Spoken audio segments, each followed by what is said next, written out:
I'm hungry. Today, I'm turning a simple can of salmon into something seriously crave-worthy. Go ahead and add 1 can, 15 ounces, or 425 grams of salmon to a bowl. And yes, we're leveling up canned salmon.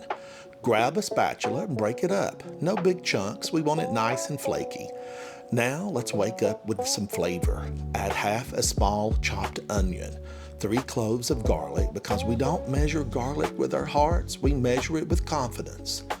1 tablespoon of lemon juice, and the zest of a whole lemon. Don't skip that. That's flavor gold. Season it up with salt and pepper, and a half teaspoon of smoked paprika for that little smoky kick. Now bring it all together with 1/3 cup breadcrumbs and 1 large egg. Mix it up until everything is combined. This is where it starts looking really good. Set that aside while we make a quick dipping sauce.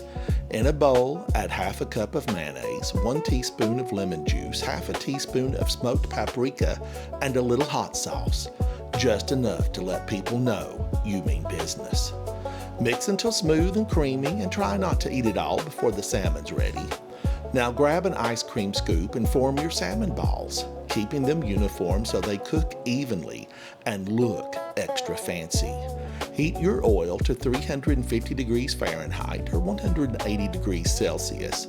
Then gently drop in the salmon balls. Listen to that sizzle. That's the sound of something good happening. Fry until they're golden brown and crispy, crunchy on the outside and tender on the inside.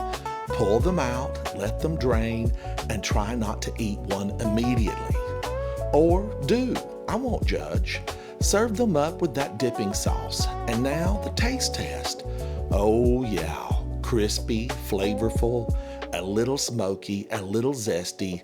These are dangerous, like 1 turns into 5 dangerous. Don't forget to like, share, and subscribe for more delicious recipes, because we're definitely doing this again.